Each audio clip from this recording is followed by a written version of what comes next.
আজকে আমি অনেক, অনেক বেশি খুশি। আর এই খুশির কারণ কি জানেন? সেটাই আপনাদের সাথে শেয়ার করব। দেখেন আমি রেডি হয়ে বসে আছি আপনাদের সাথে শেয়ার করার জন্য। আজকে হচ্ছে আমার অনেক দিনের একটা স্বপ্ন বা শখ বলতে পারেন, সেটাই পূরণ হয়েছে। আমরা যারা ভিডিও বানাই বা ভিডিও বানাইতে পছন্দ করি তাদের কিন্তু ১ম এ একটা ভালো ক্যামেরা বা একটা ভালো ফোনের অনেক বেশি প্রয়োজন।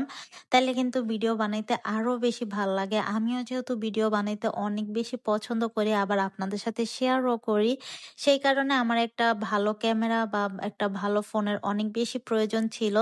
তো আমি অনেক দিন থেকে আমার হাসব্যান্ডের সাথে এটা শেয়ার করতেছিলাম যে আমার একটা ভালো ফোন হইলে আরেকটু ভালো হইতো। আমার ভিডিও কোয়ালিটি একটু আপডেট হইতো।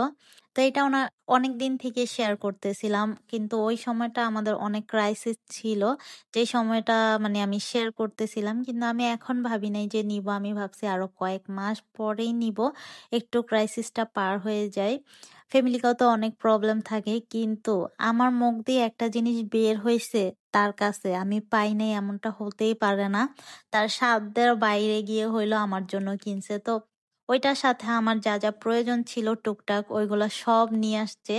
আমি এত কিছু মানে আশা করি নাই। আমি ভাবছি শুধু ওই একটা জিনিসই আমার জন্য নিয়ে আসবে। তো ১ম এ ছিল আমার একটা স্ট্যান্ড মোবাইল রাখার জন্য। তারপরে ছিল একটা পাওয়ার ব্যাংক। পাওয়ার ব্যাংকটা অনেক বেশি প্রয়োজনীয় ছিল, কারণ আমি ঘুরতে-টুরতে বের হইলে মোবাইলের চার্জ তাড়াতাড়ি শেষ করে ফেলি। এই কারণেই যাতে মোবাইল বন্ধ না হয়। এই তো এটা ছিল আমার পাওয়ার ব্যাংক।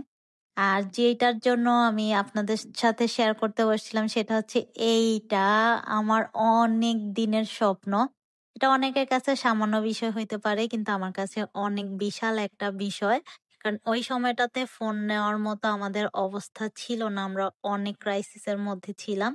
তারপরেও সে মানে তার সাধ্যের বাইরে গিয়েও আমার জন্য ফোনটা নিয়ে আসছে। ভাই আমি ভাবছি যে আমার সব প্রবলেম শেষ হইলে তারপর নিব, কিন্তু যেহেতু আমি মুখ দিয়ে একবার বের করে ফেলছি, সে আমার খুশির জন্য সব কিছুই করতে পারে। আলহামদুলিল্লাহ, আলহামদুলিল্লাহ, এমন একটা মানুষ পাইছি। তো এইগুলা হচ্ছে যে আমরা মেয়ে কিছু ভিডিও বানাইছিলাম সেটাই। আমরা যারা কন্টেন্ট করতে অনেক বেশি ভালোবাসি, ফোন একটা ভালো না হইলে কিন্তু তখন ভিডিওগুলা করেও কষ্ট করেও কোনো উন্নতি হয় না। এই কারণেই হচ্ছে আমি ওই মোমেন্টটাতে বলছিলাম যে আমার একটা ফোন খুবই প্রয়োজন। একটা ভালো ক্যামেরার ফোন। তো এই তো।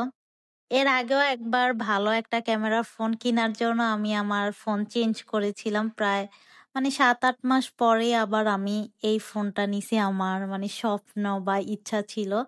তখন ভাবলাম যে আর অ্যান্ড্রয়েড নিবো না। অ্যান্ড্রয়েড নিয়ে একবার ধোঁকা খাইছি। ১ম এ ক্যামেরাটা ভালোই ছিল। তারপর লাস্টে যায়া আপডেট এসে ক্যামেরাটা একদম নষ্ট হয়ে গেছে।